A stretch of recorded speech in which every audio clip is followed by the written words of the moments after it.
my dad got me the job, and I tell kids there's nothing wrong with getting your parents getting you a job. So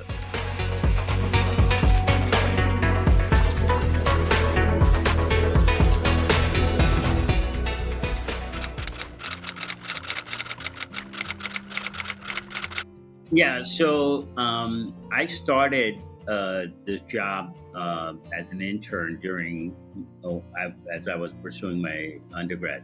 So I was still in school. So the company SSAI, Science System Application, was one of my dad's clients, and my dad knew this gentleman who was the owner and president of the company, and it was a two-person company when I joined. There was him and another employee, and we, as I said, we do a lot of work with NASA.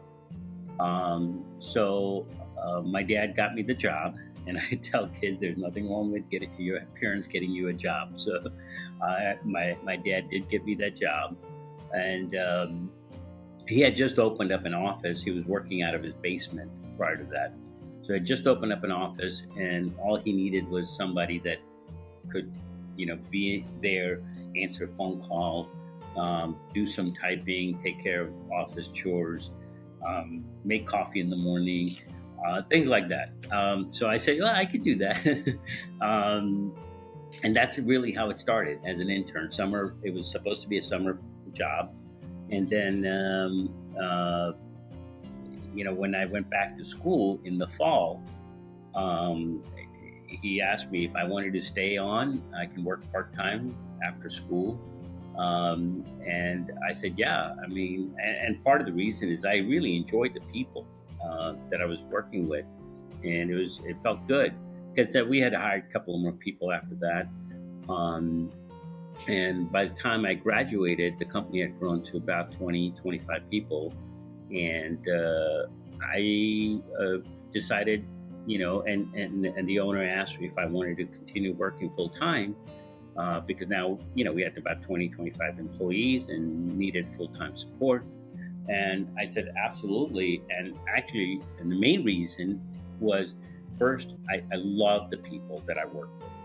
And second, I thought we were doing some, purposeful work, meaning studying the environment, long-term weather predictions, climate change, looking out and studying our wonderful blue planet that we live on.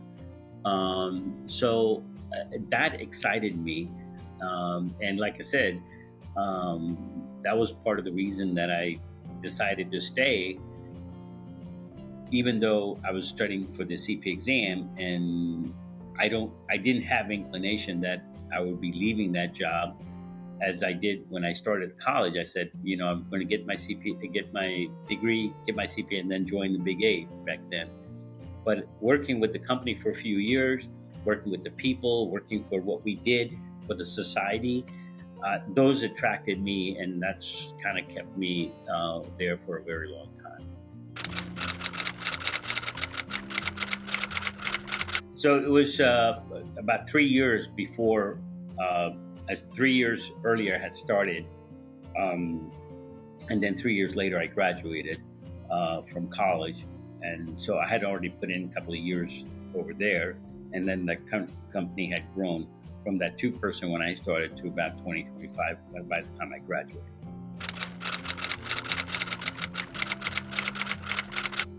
Well, it was.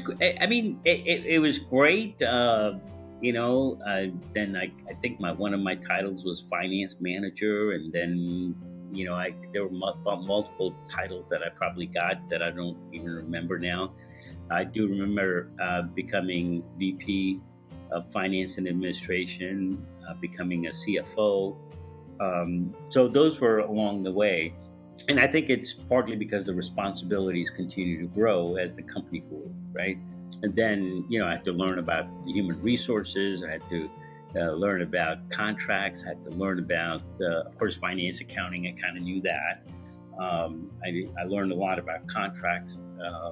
And then human resources was, in fact, I think we were probably about 200-person company before we hired our first human resource manager.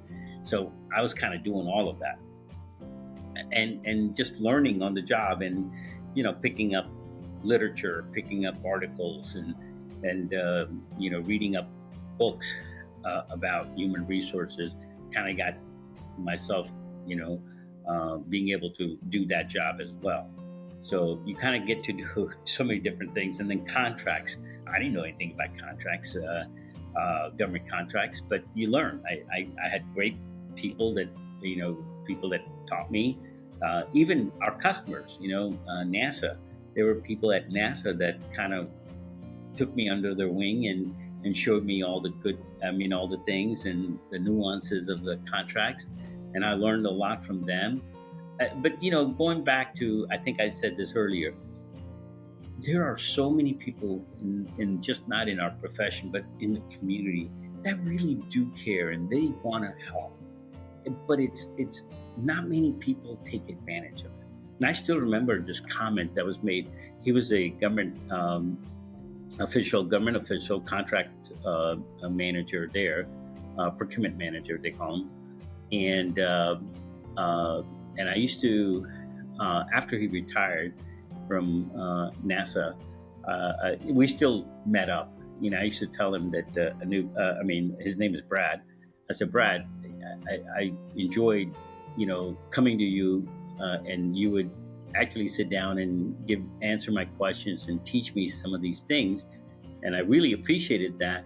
And he said, I just didn't do it for you. I did it for everybody, but nobody took advantage of it. You actually took advantage of it, and that's the point I keep making to people, that there are so many people that really do want to help, but if we're not willing to accept that help, there's not a whole lot that can be done, right?